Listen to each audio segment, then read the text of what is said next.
여러분, 마음이 비어 있으면 자꾸 뭔가 사서 채우고 싶대요.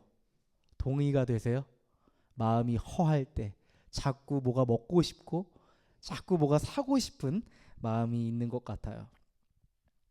뭔가 자꾸 산다는 건 내 마음이 지금 텅텅 비어 있다는 의미인지도 몰라요. 공허한 거죠. 그런데요, 지혜로운 사람은 뭘 자꾸 사면서 그걸로 채우려 하지 않는데요. 그걸로 채워지지 않는다는 걸 알고 있기 때문이죠. 이렇게 물어봐 준다는 거예요, 나에게. 내 마음은 왜 지금 텅 비어 있는 걸까? 하고 스스로에게 물어봐 준다는 거죠. 그러다 보면 내 마음이 텅 비어 있는 이유를 언젠가 깨닫게 된대요. 내 인생에 이것 때문에 구멍이 나버렸구나. 그래서 열심히 무언가를 채워 넣어도 계속 그 구멍을 통해서 뭔가가 계속 빠져나갔었구나. 그래서 내가 계속 공허함을 느끼고 내 인생이 텅 비었다고 느꼈구나 생각한다는 거예요. 맞아요. 그게 누군가에겐 사랑에 대한 목마름일 수도 있고요. 누군가는 인정에 대한 목마름일 수도 있고요. 또한 누군가는 돈에 대한 목마름일 수도 있겠고, 누군가는 꿈에 대한 목마름일 수도 있겠죠.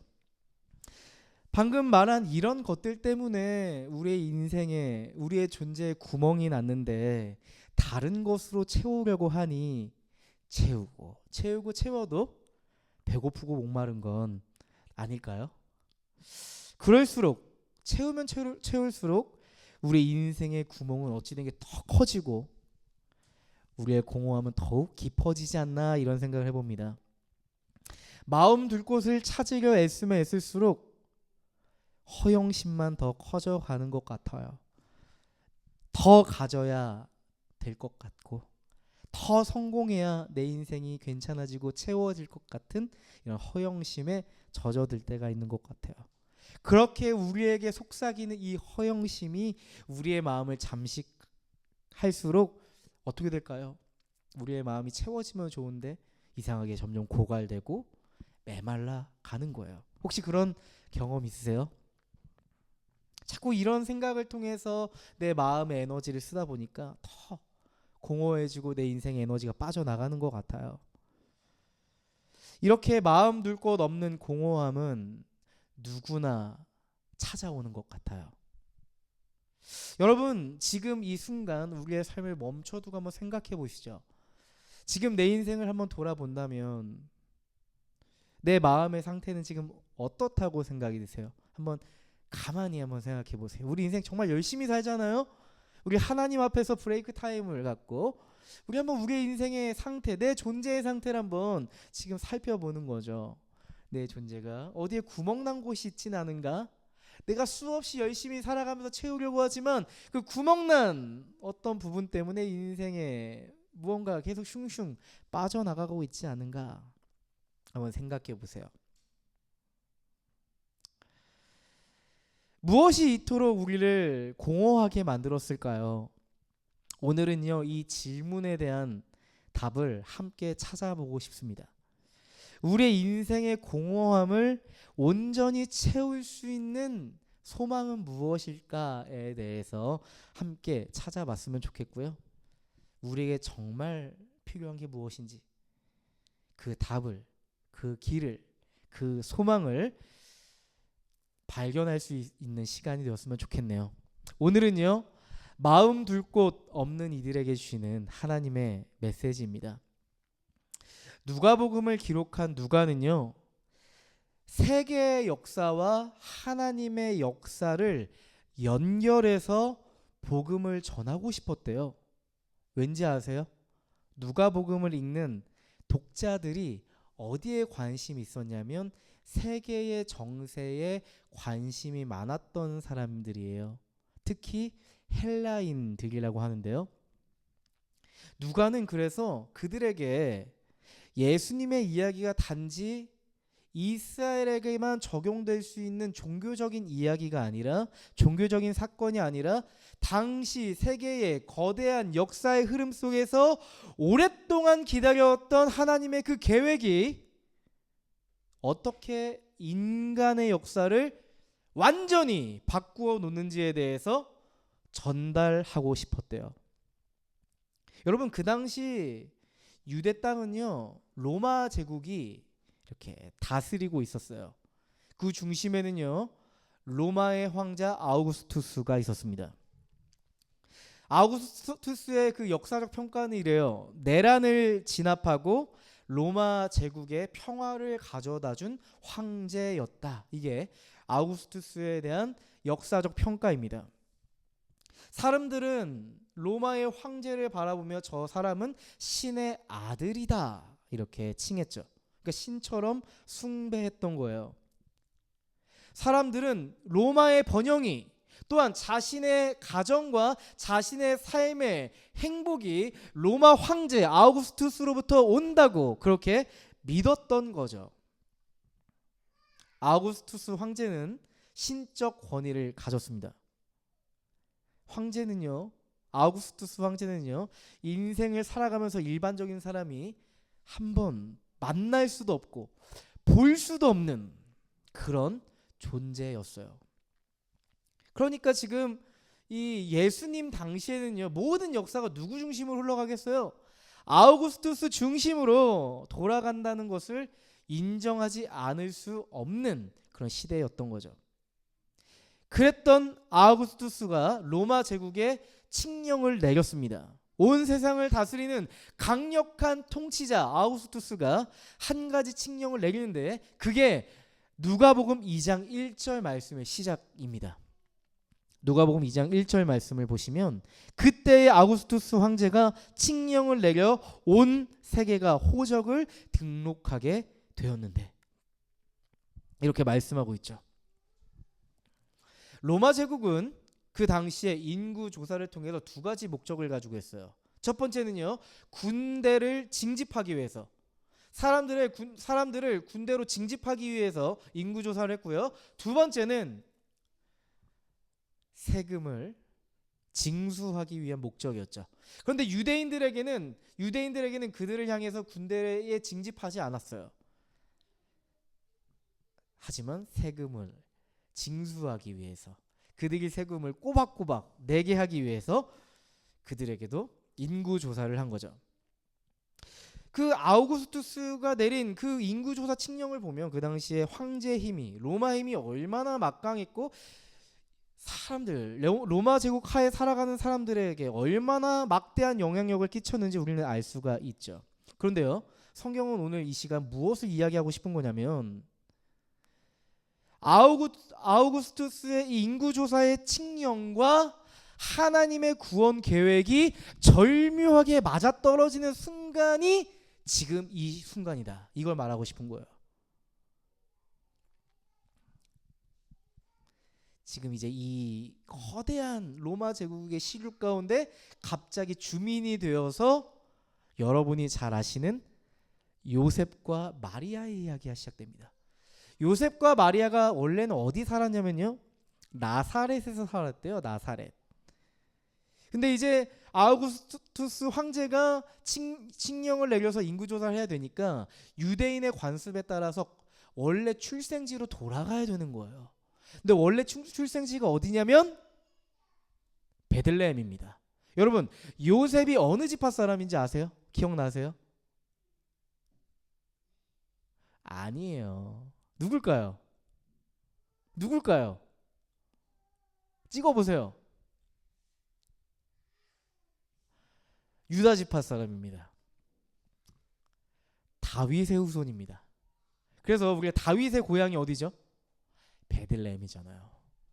그래서 사무엘 선지자가 기름을 부으러 다윗을 만나러 어디로 가요?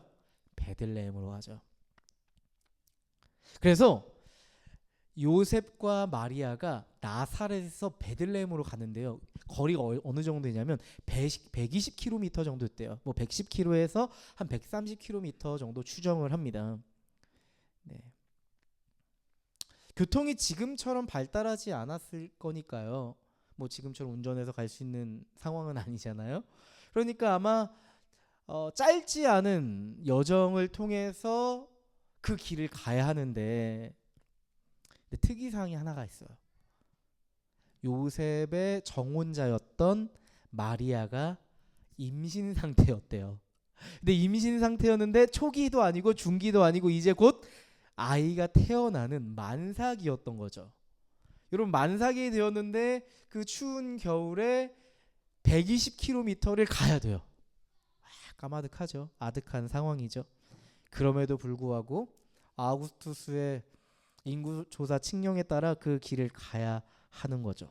여러분, 표면적으로 보면 요셉과 마리아의 인생의 역사를 바라볼 때 로마 황제의 칙령에 의해서 베들레헴으로 가는 것이지만 우리는 다른 관점으로도 볼 수 있죠. 사실 이 요셉과 마리아는 하나님의 원대한 계획에 따라서 지금 베들레헴으로 가고 있습니다. 여러분, 미가서 5장 2절 말씀을 보면 이런 말씀이 있어요. 베들레헴 에브라다야, 너는 유다 족속 중에 작을지라도 이스라엘을 다스리는 자가 내게로 나올 것이다. 너에게서 내게로 나올 것이다. 그의 근본은 상고의 영원에 있느니라. 베들레헴에서 이스라엘을 다스릴 자가 나올 것이다 라고 미가 선지자가 예언했는데, 그 예언이 성취되는 거죠. 하나님이 이스라엘 백성에게, 아니 온 인류에게 약속하신 이 말씀이 지금 이루어지고 있는 과정에 있어요. 보이지 않는 하나님의 이 구원 계획이 로마 황제의 명령 속에서 이루어지고 있다는 걸 우리는 발견할 수가 있죠. 아마 요셉과 마리아는 지금 자신들에게 일어나고 있는 현재 상황에 대해서 얼마나 이 상황이 중요하고 하나님의 원대한 계획 속에서 이루어지는지 알았을까요? 몰랐을까요? 아마 몰랐을 거예요. 우리 인생도 그렇지 않나요? 우리의 인생을 지금 한번 떠올려 보세요. 아마 우리 인생은요, 우리 대한민국에서 이루어지는 수많은 일들, 현재 경제적인 여건들, 정치적인 상황들에 의해서 우리의 인생이 표류하고 있다고 느껴질 수 있지만, 우리는 다른 관점에서 보면 어떻게 해석할 수 있을까요? 하나님의 그 원대한 계획 안에서 하나님은 우리의 인생을 인도하고 계시다. 하나님의 일들을 우리의 삶 속에 새겨가고 계시다. 이렇게 해석할 수가 있겠죠. 요셉과 마리아는 아무것도 모르고 단지 한 걸음 한 걸음 내디디며 아주 고단한 여정을 살아내고 있어요. 요셉과 마리아가 드디어 베들레헴에 도착했을 때 그들이 기다리고 있었던 건 환대가 아니었어요. 차가운 현실이었습니다. 무척이나 냉혹한 현실이었어요. 누가복음 2장 7절에 보면 이렇게 써 있어요. 여관에는 그들이 들어갈 방이 없었다. 120km를 열심히 달려서 베들레헴에 왔는데 그들이 머물 만한 공간이 없어요. 여관이 없어요. 인구 조사 때문에 출생지가 베들레헴이었던 수많은 사람들이 그곳에 몰려들었답니다. 그래서 머물 곳을 도저히 찾을 수가 없는 거예요.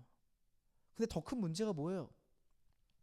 임신한 마리아가 이제 만삭이어서 진짜 출산이 임박해 온 거죠. 지금 마리아는요, 최소한의 안전도 보장받을 수 없는 상황이었어요. 너무 냉혹한 현실이죠. 거기 임신하셨어요? 만삭이세요? 저희가 방 빼드릴 테니까 들어오세요 라고 하는 한 사람도 없었대요. 결국 요셉과 마리아는요, 사람이 머무는 곳이 아니라 짐승들이 머무는 그 공간에 자기를 잡고 아기 예수를 출산합니다. 짐승들의 여물통이었어요. 여러분, 우리가 생각하는 크리스마스는 어떤 크리스마스죠? 번쩍이는 트리가 있고요, 행복하고 맛있는 좋은 사람들이 있는 식탁이 있고요, 서로 선물을 주고받고 서로에 대한 칭찬과 격려와 위로가 있는 덕담도 하고요. 그런 따뜻하고 행복한 그런 무드를 떠올리잖아요. 하지만 예수님의 성탄은 그게 아니었네요. 짐승들이 먹이를 먹는 여물통 위에 아기 예수님이 태어나셨어요. 한번 떠올려 보시죠. 상상할 수 없지만 아주 딱딱했을 것 같고요. 거기에 아기를 그냥 눕힐 수 없어 짐승들이 먹는 건초를 그 위에 올려놨을 겁니다. 그리고 그 공간은 무척이나 차갑고 어둡고 침침했을 겁니다. 그곳이 하나님의 아들이 이 땅에서 시작한 삶의 자리였습니다. 머리 둘 곳 없는, 마음 둘 곳 없는 그 시대, 그 공간에서 아기 예수는 태어났습니다. 여러분, 이런 생각을 지울 수 없지 않아요? 왜 하나님은 이렇게 연약한 모습으로 태어나야만 했을까? 왜 시작부터 이렇게 낮은 곳에서 인생의 비참함을 다 끌어안고 태어나셔야 했을까? 아우구스투스처럼 태어나셨으면 안 되는 거예요? 로마 제국의 황제로 위대한 모습으로 누가 보아도 신적인 모습으로 태어났으면 안 됐을 거예요? 이런 생각이 들어요. 아우구스투스의 황제의 모습과 아기 예수의 탄생은 너무나도 비교가 돼요. 현저하게 비교가 돼요. 아우구스투스의 황제의 모습이 진짜 신 같고 아기 예수의 모습은 신이 아니라 그저 작고 불쌍한 언제 죽을지 모르는 아이와 같은 모습이다 생각이 든단 말이죠. 누가 봤을 때 누가 진짜 신이고 누가 진짜 사람인지 분간을 할 수 없는 모습으로 예수님이 오셨습니다. 전 이런 생각이 들어요. 아기 예수님이 태어나던 시대와 지금을 살아가는 우리의 시대는 크게 다르지 않다, 이런 생각이 들어요. 우리가 살아가는 지금의 시대도 로마 시대처럼 겉으로 보기에 어때요? 평화롭고 안정돼 보이는 세상처럼 느껴지잖아요. 가면 갈수록 모든 것이 발전하고요. 우리의 삶을 더욱 편리하게 해주는 것들이 늘상 생겨납니다. 끊임없이 생겨나죠. 지금 우리의 인생을 보면 어느 때보다 많은 자유를 누리는 것 같아 보이니까요. 하지만 여러분, 이런 화려한 겉모습의 이면에는 우리 인생을 보세요. 또 다른 삶의 이야기가 숨겨져 있잖아요. 그렇지 않나요? 이런 생각이 들어요. 오리가 물 위에 이렇게 우아하게 떠다니잖아요. 보신 적 있으세요? 다 보신 적 있잖아요, 그죠? 근데 여러분, 물 아래를 보면 어떨까요? 그 오리는 그 물 위를 우아하게 거닐기 위해서 발은 분주하게 쉴 틈 없이 발버둥치며 요동치고 있잖아요. 우리 인생이 그런 것 같다 생각이 들어요. 현대인들을 보잖아요. 겉으로 보기에는 아주 좋은 옷을 입고 아주 깔끔한 모습을 하고 좋은 직업을 가지고 좋은 집에 살고 좋은 차를 타고 남자친구를 두고 여자친구를 두고 좋은 배우자를 두고 자녀도 낳고 행복하게 살아가는 것 같지만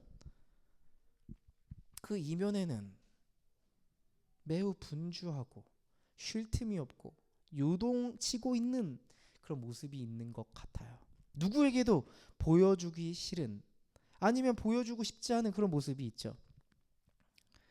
항상 우리는 바쁘고 분주하게 살아가는 것 같아요. 왜 이렇게 해야 될 것이 많은지, 끝이 없는지, 모두가 열심히 살아가는 것만 같은 이 세상 속에서 누구도 서로에게 경쟁해라, 비교하면서 살아라 말하지도 않는데 내 주변에 있는 사람들을 보면서 우리는 비교의식을 느끼죠. 무의식적으로라도.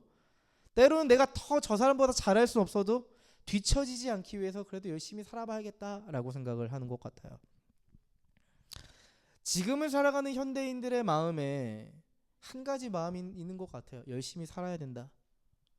뒤처지지 않기 위해서 열심히 살아야 한다. 그런 압박감이 항상 있는 것 같고요. 그것들이 우리의 인생을 자꾸 구멍내는 것 같아요. 자꾸 우리의 존재를 프레스 누르니까 누르다 보면 어떻게 되겠어요? 빵 터지죠. 인정받기 위해, 살아남기 위해 하루하루를 버티며 살아가다가 구멍 나는 거죠. 누군가 너 괜찮니? 잘 살아내고 있니? 괜찮아, 문제 없어. 오늘 학기도 잘 마무리했고 직장도 잘 다니고 잘 살고 있어. 얘기하지만 그렇게 내 인생을 포장하지만 막상 뒤돌아 홀로 방에 들어와 우두커니 앉아 있으면 마음이 어때요? 마음이 공허하고 뭔가 모르겠는데 지쳐 있는 것 같아요. 정말 많은 관계를 맺고 있는 것 같은데 진짜 내가 어디에 소속되어 있고 어디에 연대감을 느끼는지 진실한 관계가 얼마 없는 것 같이 느껴져요. 그래서 때로는 깊은 외로움과 고독함에 사로잡힐 때도 있는 것 같아요. 그렇게 우리는 마음 둘 곳 없는 삶에 점점 익숙해져 가는 것 같다, 이런 생각을 했습니다. 인생이 그런 거지. 원래 인생은 독고다이지. 원래 인생은 마음 둘 곳 없는 곳이지. 이러한 인생의 공허함 속에서 우리는 질문하게 되는 것 같아요. 나는 왜 이렇게 열심히 사는데 내 마음은 텅 비어 있는 걸까?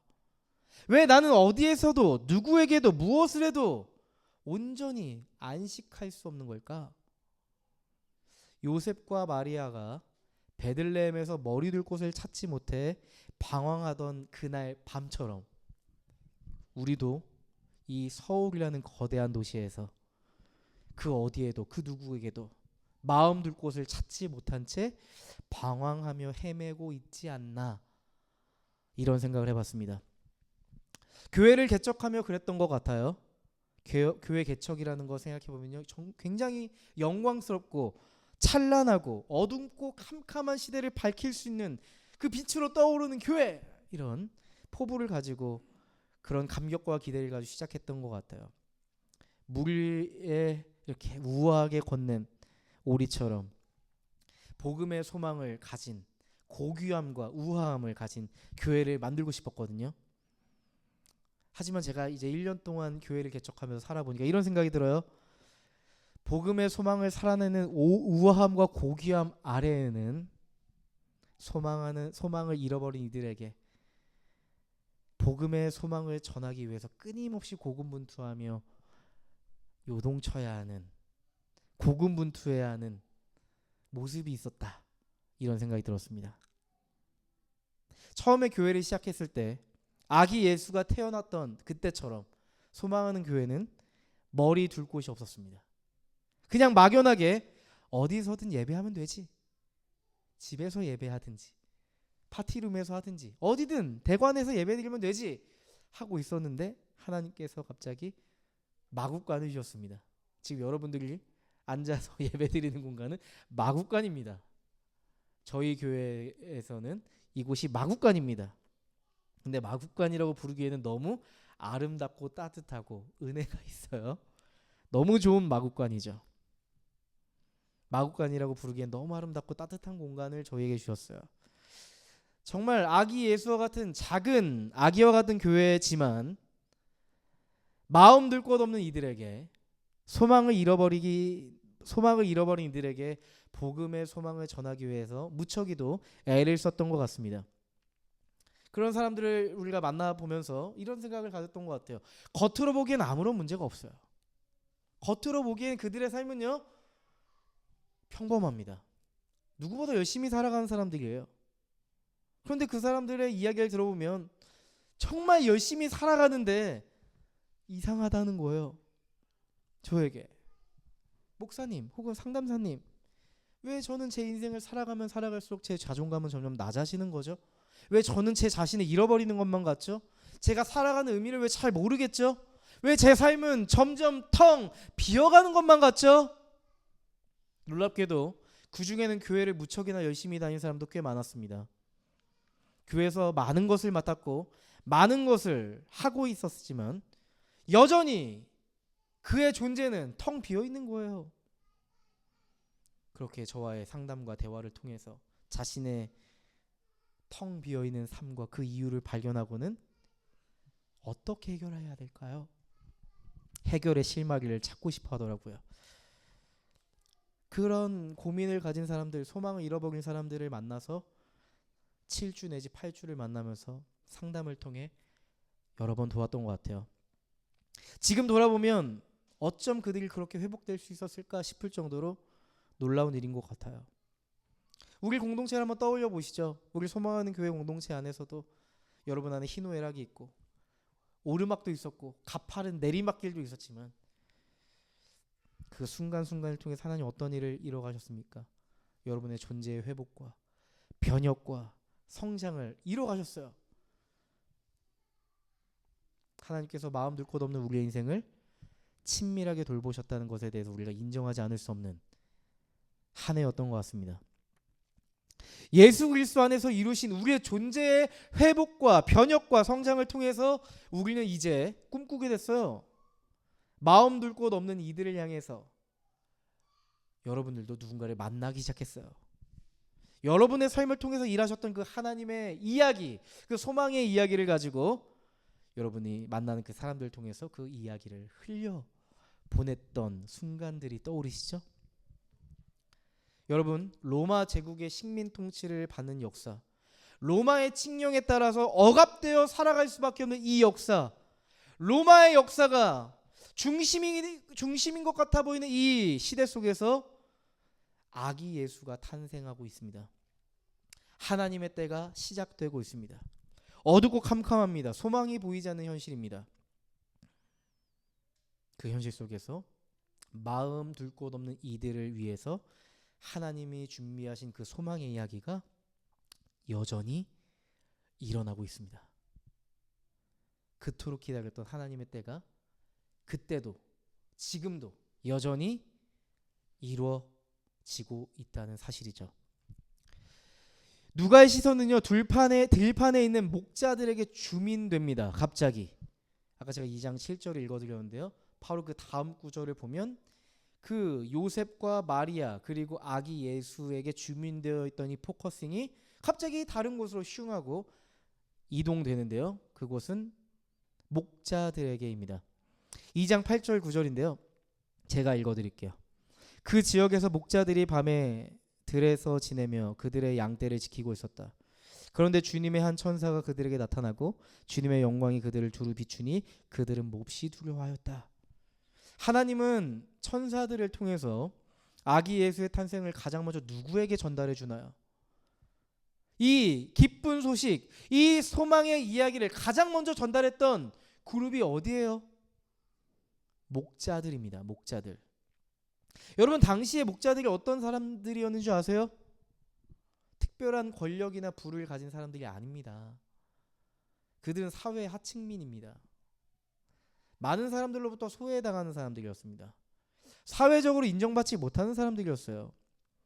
현대적인 언어로 표현하자면 마음 둘 곳 없어 하루하루를 그저 연명하며 살아갔던 사람들, 그 사람들이 목자였다, 그렇게 생각하시면 좋을 것 같은데요, 하나님께서는 바로 그들에게 가장 놀라운 복음의 소망을 가장 먼저 전달하셨다. 여러분, 이건 뭘 의미하는 걸까요? 아기 예수는 마음 둘 곳 없는 이들에게, 머리 둘 곳 없는 이들에게 오셨다는 것을 의미합니다. 천사들이 목자들에게 이렇게 이야기하네요. 10절 말씀에 보면요, 두려워하지 말아라. 나는 온 백성에게 큰 기쁨이 될 소식을 너희에게 전하여 준다. 두려워하지 말라. 나는 온 백성에게 큰 기쁨이 될 만한 그 이 복음을, 소식을 너희에게 전하여 준다. 이렇게 말씀하고 있죠.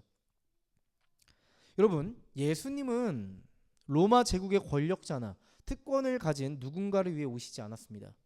마음 둘 곳 없고 머리 둘 곳 없는 이들을 위해 오셨습니다. 이게 아주 특징적인 부분이죠. 세상의 방식과는 전혀 다른 하나님의 방식이 지금 여기에 여실히 드러나죠. 세상에서 특권을 누리는 사람은 한정적이에요. 아주 소수의 그룹입니다. 권력을 가진 이들, 많은 돈을 가진 이들, 사회적 영향력을 가지고 지위를 가진 이들이 세상의 중심에 설 수 있고 아주 좋은 정보를 가질 수가 있죠. 근데 하나님이 준비하신 복음은요, 완전히 다른 방식으로 전달되고 있어요. 이거는 하나님께서 아기 예수를 탄생시키시고 복음의 소망을 목자들에게 전달해 줬다는 이것을 보면요, 이 복음이 앞으로 어떻게 전개되고 흘러갈지에 대해서 우리에게 실마리를 보여주는 거예요. 선명하게 우리에게 알려주는 겁니다. 하나님은 그저 평범한 사람들, 가장 보통의 사람들, 사회에서 아무도 관심 갖지 않고 소외받고 있는 사각지대에 있는 사람들에게, 마음 둘 곳 없는 모든 이들에게 복음의 소망이 흘러가기를 원하셨고 그 일을 이루실 거라는 의미입니다. 우리가 지금 우리의 인생을 살아가면서 마음 둘 곳이 없다면 주님은 여전히 우리의 삶에 복음의 소망이 우리의 삶에 흘러가길 원하실 겁니다. 왜냐하면 주님의 마음은 여전히 유효하기 때문이죠. 11절 12절 말씀입니다. 오늘 다윗의 동네에서 너희에게 구주가 나셨으니 그는 곧 그리스도 주님이시다. 너희는 한 갓난 아기가 포대기에 쌓여 구유에 뉘어 있는 것을 볼 터인데 이것이 너희에게 주는 표징이다. 천사는 다윗의 동네에 구주가 나셨다 합니다. 여기서 구주라는 단어는 매우 중요한 의미를 가지고 있어요. 우리는 종교적 단어라고 이해하지만 이 구주라는 단어는 그 당시에 정치 지도자를 향해 썼던 단어가 이 구주라는 단어이거든요. 로마의 신에게도 이 단어를 사용하기도 했고 황제들은 자신 스스로를 향해서 구주라고 칭하기도 했죠. 세상을 주도하는 것은 로마 제국의 황제처럼 보이지만 하나님은 지금 이러한 선언을 하시는 겁니다. 예수 그리스도가 세상의 역사를 바꿀, 우리 인생의 역사를 바꿀 통치자요 왕이다 라는 것을 선언하시는 겁니다. 이 땅의 구원이 세속사회에 보이는 황제나 권력자로부터 오는 것이 아니라 아기 예수를 통해 이루어질 것이다. 이것을 선언하시는 거죠. 우리 인생에 선언하시는 겁니다. 또한 천사는 아기 예수님을 이렇게 표현하죠. 그는 그리스도 주님이시다 이렇게 표현합니다. 여러분 그리스도가 어떤 뜻이에요? 헬라어 그리스도, 기름 부음을 받은 자라는 뜻이잖아요. 결국 이거는 함축적 의미를 가지고 있어요. 하나님께서 창세전부터 준비하셨던, 계획하셨던 메시아가 이분이다. 그분이 이분이다 라고 말씀해 주는 거예요. 절망뿐인 세상 속에 소망을 불어넣으시는 분, 그 소망의 하나님이 사람으로 오셨다. 절망뿐인 세상에 예수님이 이 소망이 되어 오셨다. 좀 더 바꿔 얘기해 볼까요? 마음 둘 곳 없는 세상에 우리에게 마음 둘 곳이 되어 주셨다. 예수님이 우리의 마음 둘 곳이 되셨다 라는 의미죠. 이것이 우리의 진정한 소망입니다. 여러분 예수님께서 소망을 이루시고 이 땅에 일어날 일에 대해서 천사들이 찬송하는데요, 여러분이 잘 아시는 말씀입니다. 더없이 높은 곳에서는 하나님께 영광이요 땅에서는 주님께서 좋아하시는 사람들에게 평화로다. 마음 둘 곳 없어 이곳저곳 헤매이는 우리의 삶에 여기에 길이 있지 않을까? 여기저기 기웃거리고 있는 우리의 삶에, 하지만 어디에도 답을 찾을 수 없어 공허함만 남은 우리의 인생에 땅에서는 주님의 평화가 있을 것이다. 하나님의 평화, 예수님의 샬롬이 우리의 삶을 채워줄 것이다 이렇게 선언하고 있어요. 그것이 하나님께 영광이 된다는 거예요. 우리가 우리의 삶의 공허함을 예수 그리스도로 채워가기 시작할 때 하나님께 영광이 된다고 이야기합니다. 여러분 하나님의 영광을 위해 살아가는 건 뭘까? 하나님의 명예를 위해 살아가는 게 뭘까? 궁금하시죠? 바로 여기에 있어요. 우리 하나님을 위해서 대단한 일을 해야 되는 것이 아닙니다. 예수께서 이루신 그 소망을 우리의 삶에 담으며 다른 곳에서 소망과 구원을 찾지 않고 예수께서 이루신 구원의 소망을, 복음의 소망을 우리의 삶에 담으며 그것으로 살아가는 것이죠. 그게 우리의 삶을 통해서 이루어질 하나님의 영광이죠. 여러분 예수 그리스도 안에서 우리가 소망을 발견한다면 내 삶만 채워가려고 급급하지 않을 겁니다. 예수님 없이 우리의 삶을 채워가려고 할 때 우리는 마치 무한리필집에 간 우리의 음식을 대하는 태도처럼 굴 거예요. 한정된 시간 속에서 2시간 안에, 요즘 다 2시간이잖아요. 2시간 안에 이것저것 퍼서 다 먹겠다. 그렇게 인생을 채우려고 할 겁니다. 하지만 예수 그리스도가 우리의 소망인 사람은요, 선택과 집중을 할 겁니다. 그 많은 것을 먹고 진짜 뷔페에 먹을 것 없네. 야, 처음엔 맛있더니 맛대가리 없네 라고 마지막에 하잖아요. 그렇죠? 다음에는 그냥 맛있는 단품 나온 딱 그 집 가야겠다 이런 생각도 하기도 하는데요. 맞아요. 우리의 인생은 허겁지겁 먹는 음식처럼 여기저기 소망을 찾고 답을 찾고 길을 찾으려고 헤매이지만 거기에 우리의 인생을 채울 만한 뭔가가 없어요. 하나님께 소망이 있음을 알고 그것으로 우리의 삶을 채워가는 거죠. 구멍을 메꾸어가는 거죠. 그런 사람들은 반드시 내 삶만 가득가득 욕심을 부리며 채우지 않습니다. 시선을 들어서 나와 같이 소망을 잃고 마음 둘 곳 없어 헤매는 사람들에게 관심이 가요. 예수님처럼 관심이 가서 내 마음이 자꾸 그쪽으로 향해 가요. 내 안에 흘러 들어왔던 예수 그리스도의 그 소망을 흘려보내고 싶어서 방법을 강구합니다. 내가 할 수 있는 만큼 내가 도전해 보기 시작하는 거죠. 예수님은요, 마음 둘 곳 없는 이들을 위해서, 당신을 위해서, 우리들을 위해서 마음 둘 곳 없는 세상의 한복판에 오셨습니다. 하나님께서 온 세상을 창조하신 하나님이시지만 이 땅에 오셨을 때 예수님은 이방인 취급을 당했습니다. 내가 이 땅을 창조한 하나님인데 내가 막상 이 땅에 와보니 내가 머리 둘 곳도 없고 마음 둘 곳도 없는 상황이에요. 이런 생각이 들더라고요. 어쩌면 우리의 삶에서도 예수님이 이방인일지도 모르겠다. 내 삶의 중요한 방에는 다른 것들이 다 채우고 있고 한켠에 예수님은 이방인처럼 쪼그리고 앉아 계실 수도 있겠다. 이런 부끄러운 생각이 들었습니다. 마음 둘 곳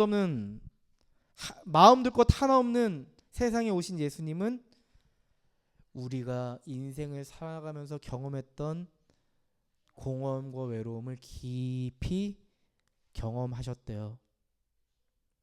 그래서 예수님은요, 우리가 고통을 당할 때, 우리가 공허함에 있을 때, 인생이 텅 비어 있을 때 팔짱 끼고 무관심하게 쳐다보고 있는 하나님이 아니에요.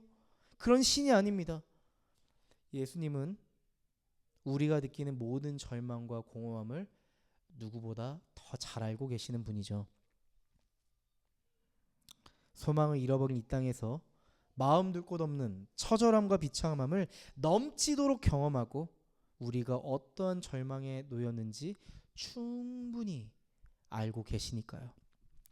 예수님은 이 땅의 어느 것으로도 채울 수 없는 우리의 공허한 삶을 온전히 채우기 위해 이 땅에 오셨습니다. 마태복음 1장 23절 말씀에 보면 이런 말씀이 있죠. 보아라, 동정녀가 잉태하여 아들을 낳을 것이니 그의 이름을 임마누엘이라 하라. 이 말씀을 이루려고 한 것이다. 임마누엘은 번역하면 하나님이 우리와 함께 계시다는 뜻이다. 여러분, 우리는 인생의 공허함이 창조주를 잃어버린 공백이라는 사실을 잊어버릴 때가 있어요. 우리는 하나님을 잃어버리고 생긴 인생의 공백을 관계나 돈이나 성취로 채워보려고 하는 경향성이 있어요. 하지만 우리는 그것들로 도저히 채울 수 없다는 것을 여실히 경험하잖아요. 이번 주에 저와 함께 축구팀에 있는 목사님 한 분의 그 글을 제가 인스타그램에서 보게 됐어요.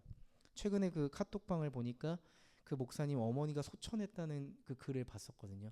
그 글에는 어머니를 향한 글, 그러니까 돌아가신 어머니를 향해 쓴 짧은 마음을 전하는 글이었어요. 이런 글이었습니다. 엄마, 저 오늘 고향에 왔어요. 포항이 고향이었는데 포항 고향에 왔어요. 이렇게 쓴 거죠. 여기 엄마를 모시러 병원에 가는 게 일상이었는데 오늘은 쓸쓸히 엄마 볼일 내가 다 보고 있네요. 왠지 모를 공허함과 나도 모르게 나오는 한숨은 시간이 지나면 없어지겠죠. 아들 슬퍼하는 거 싫어하시겠지만 조금 오래 갈 것 같아요. 엄마, 잠시 집에 들렀다 갈 건데 엄마의 맛난 밥을 먹고 싶어요. 엄마 보고 싶어요. 이런 글을 이렇게 쓰셨더라고요. 이런 생각이 들었어요. 엄마를 잃어버린, 하늘로 떠나 보내버린 그 상실감과 공허함을 이분이 무엇으로 채울 수 있을까요? 맛있는 밥을 먹으면? 나를 사랑해주는 사람을 만나면? 목회적으로 성공을 하면 채울 수 있을까요? 아니겠죠. 마찬가지예요. 하나님을 잃어버린 우리의 인생의 상실감과 공허함을 우리가 무엇으로 채울 수 있겠어요? 여러분, 예수 그리스도께서 이 땅에 오신 이유가 바로 여기에 있습니다. 예수님은 우리의 공허한 인생을 바라보시면서 채워주시기를 원하십니다. 예수님께서 지금 우리에게 물으시는 것 같아요. 지금 너의 마음에 내가 머물 자리가 있니? 지금 너의 삶에 내가 마음을 둘 공간이 있니? 오늘 이 말씀 묵상하면서 설교를 준비하면서 예수께서 저에게 물어보시는 것 같았습니다. 여러분에게도 질문 드리고 싶네요. 지금 여러분의 마음에 예수님이 머물 만한, 마음을 둘 만한 곳이 있으십니까? 예수님은 지금도 여전히 우리의 삶에 찾아오고 싶어 하십니다. 예수님은 12월 이 성탄절 시즌 크리스마스에만 찾아오시는 분이 아니잖아요. 그렇죠? 예수님은 마음 둘 것 없어 인생의 거리를 헤매고 있는 소망 없는 우리의 삶에 지금도 찾아오기를 원하십니다. 오늘도 우리에게 노크하시네요. 여러분의 이름을 부르며 유나 이렇게 노크를 하시면서 여러분의 삶에 노크하고 계세요. 마음 둘 곳 없어 오늘도 비참함에 놓여 있고 공허함에 눈물 짓고 있는 우리의 삶에 노크하고 계세요. 여러분 소망해 보시죠. 예수님과 함께하는 우리의 삶은 예수님이 우리의 인생의 방에 들어오신다면 우리의 삶은 완전히 달라질 겁니다. 예수님이 말씀하셨죠. 요한복음 10장 10절 말씀입니다. 내가 온 것은 양으로 생명을 얻게 하고 더 풍성히 얻게 하려 하심이라. 내가 온 것은 우리의 생명을 얻게 할 뿐만 아니라 어떻게 하신대요? 풍성하게 오버플로우 차고 넘치는 거예요. 우리가 예수 그리스도를 믿는다는 것은 아주 똑 떨어진 인생의 양식을 두고 살아가는 그런 인생이 아니에요. 늘상 차고 넘치는 풍성한 삶을 그렇게 살아가는 거죠. 메말라 있고 어둡고 캄캄하고 공허한 우리 인생에 찾아오신 주님께서 우리의 삶에 함께하고 싶으심을 믿습니다. 그리고 우리의 존재를 풍성히 채워줄 줄 믿습니다. 예수님 우리의 마음속 가장 깊은 곳을 잘 아시고 그곳에 머물길 원하세요. 그리고 그곳에 하나님의 평화와 소망을 심어주시기를 소원하시거든요. 우리 모두는 마음 둘 곳이 없어서 방황하는 삶 속에서 주님을 갈망하죠. 오늘 예수님께서 이 땅에 오신 이유를 기억하며 주님의 사랑을 바라보며 성찬을 좀 참여했으면 좋겠어요. 그래서 이렇게 저희가 의자를 이렇게 놓고 이렇게 쭉 둘러 앉았으면 좋겠어요. 오늘 좀 사람이 좀 많아지면서 살짝 좁을 수 있지만 다 같이 여기 앞에 모여서 예수님이 제자들과 식탁을 놓고 성찬을 나눴던 것처럼 그렇게 성찬을 했으면 좋겠거든요.